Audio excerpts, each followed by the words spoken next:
అస్సలాముఅలైకుం my friends, welcome to my recipe 78 my friends. ఇవాళ మన recipe చూడబోతే సింపుల్గా టేస్ట్గా ఉండే బెంగళూరు వంకాయతో మన సాంబార్ అయితే చూడబోతున్నాం. రండి ఫ్రెండ్స్, వీడియోకి వెళ్ళిపోదాం.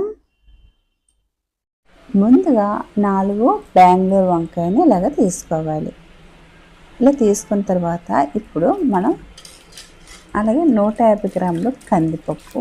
ఈ కందిపప్పుని బాగా శుభ్రంగా కడిగి ఒక 2-3 సార్లు కడిగి మనం స్టవ్ మీద కుక్కర్ పెట్టి కుక్కర్లో నీళ్ళు వేసుకోవాలి. నీళ్ళు వేసుకున్న తర్వాత ఇప్పుడు మనం కడిగి పెట్టుకున్న కందిపప్పుని కుక్కర్లో వేసుకోవాలి. వేసాక ఒక 12 వెల్లుల్లి రెమ్మని పైన పొట్టు తీసుకొని ఇందులో వేసుకోవాలి. అలాగే ఒక 1/2 టేబుల్ స్పూన్ అంతా ఇంగువ పొడి వేసుకోవాలి. ఒక 1/2 టేబుల్ స్పూన్ పసుపు వేసుకోవాలి. ఇప్పుడు కుక్కర్ మూత పెట్టుకొని 2 విజిల్ వచ్చేంత వరకు ఉడికించుకోవాలి. ఇప్పుడు మన కందిపప్పు ఉడికేలోపు మన బెంగళూరు వంకాయని పైన తోలంతా చెక్కి మనం చిన్న చిన్న ముక్కల కింద కట్ చేసుకోవాలి. చూసారా, ఇలాగ 4 వంకాయలని ఈ విధంగా బాగా శుభ్రంగా చెక్కేసిన తర్వాత ఇప్పుడు కట్ చేసుకోవాలి. ఇలా మధ్య నుంచి కట్ చేసిన తర్వాత లోపల పిక్ ఉంటుంది, ఆ పిక్ని తీసేయాలి. తీసిన తర్వాత ఇప్పుడు మనం కట్ చేసుకోవాలి. ఈ విధంగా మనం బెంగళూరు వంకాయని అంతా అలా కట్ చేసుకున్న తర్వాత మరొకసారి మంచి నీటిలో మనము ఇలా వేసి శుభ్రంగా కడిగి ఇలాగా తీసుకోవాలి. ఇప్పుడు మనకి కందిపప్పు కూడా 2 విజిల్ వచ్చేసింది. ఇప్పుడు స్టవ్ ఆఫ్ చేశాను. ఇప్పుడు విజిల్ తీసి పప్పు ఉడికిందా లేదా చూద్దాము. ఇప్పుడు మనకి 2 విజిల్లో మనకి పప్పు కూడా బాగా ఉడికిపోయింది.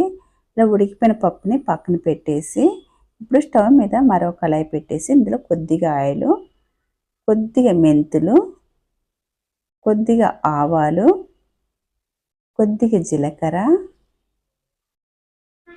ఆవాలు జీలకర్ర ఇవన్నీ బాగా చిటపట్లాడిన తర్వాత ఒక్క ఉల్లిపాయ నిలువ కట్ చేసుకుని వేసుకోవాలి. అలాగే కొద్దిగా కరివేపాకు. ఇప్పుడు ఉల్లిపాయలు బాగా కొద్దిగా కలర్ మారేంత వరకు మనం ఇలాగ వేపుకోవాలి. ఇలా వేగిన తర్వాత ఒక 3 టమాటాలని కట్ చేసుకుని వేసుకోవాలి.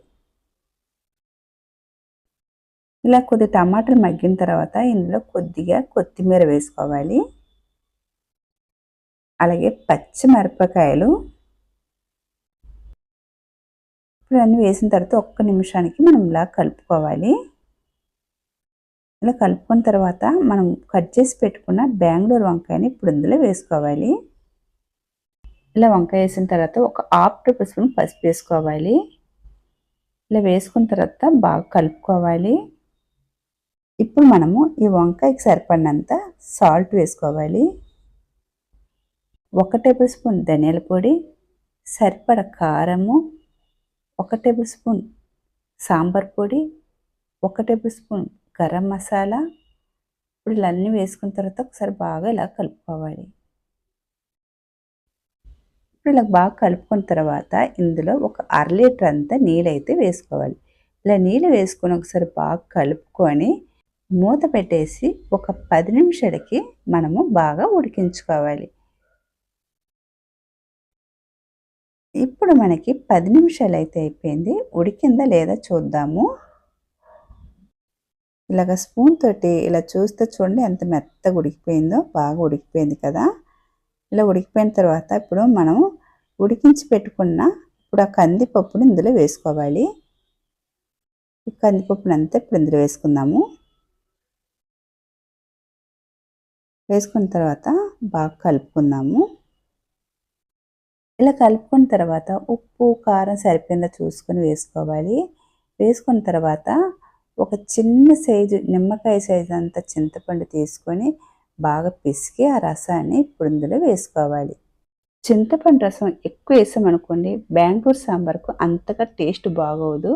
ఇలా వేసిన తర్వాత ఇలా ఒక 1/2 గ్లాస్ అంత నీళ్ళు వేసుకొని ఒకసారి బాగా కలుపుకొని మూత పెట్టేసి ఒక 5 నిమిషాలకి ఉడికించుకోవాలి. ఇప్పుడైతే మనకి 5 నిమిషాలు కూడా అయిపోయింది.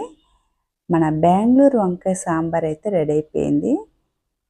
సాంబార్ వచ్చి మనకి ఎప్పుడైనా సరే పలచగానే ఉండాలి. అయినా ఈ సాంబార్ వచ్చి దించిన తర్వాత కొద్దిగా చిక్కగా అయిపోద్ది. చూసారా, మన బెంగళూరు సాంబార్ అయితే మంచి అరోమా అయితే వస్తుంది. ఎందుకంటే మన గరం మసాలా సాంబార్ మసాలా వేసాం, అందులో ముందుగానే ఇంగువ పొడి వేయడం వల్ల ఇంకా మంచి సువాసన అయితే వస్తుంది. ఇప్పుడు లాస్ట్గా కొత్తిమీర అయితే వేసుకుందాము. చూసారా ఫ్రెండ్స్, మనకి సింపుల్గా టేస్టీగా మన బెంగళూరు వంకాయతో సాంబార్ అయితే ఎంత బాగా రెడీ అయిపోయిందో. మనం అన్నంలోకి అలాగే సాంబార్ని మన టిఫిన్లోకి, ఇడ్లీలోకి, దోశలోకి చాలా బాగుంటుంది సాంబారు. అలాగే మీకు కనుక నా రెసిపీ కనుక నచ్చితే కనుక మీ ఫ్రెండ్స్ అండ్ ఫ్యామిలీకి షేర్ చేయండి. మీరు కూడా తప్పక ట్రై చేయండి. అలాగే కొత్తగా ఎవరైతే చూస్తున్నారో సబ్స్క్రైబ్ చేసుకోండి. సబ్స్క్రైబ్ చేసుకున్న తర్వాత పక్కన బెల్ ఐకాన్ ఉంటుంది, క్లిక్ చేయండి. అప్పుడే నేను వేసే ప్రతి ఒక్క వీడియో మీకు నోటిఫికేషన్ ద్వారా వస్తుంది, అయితే మీరు చూడగలుగుతారు. తప్పకైతే ఒక లైక్ అయితే కొట్టండి ఫ్రెండ్స్. బాయ్ ఫ్రెండ్స్, మరొక వీడియోలో మళ్ళీ కలుద్దాం. బాయ్.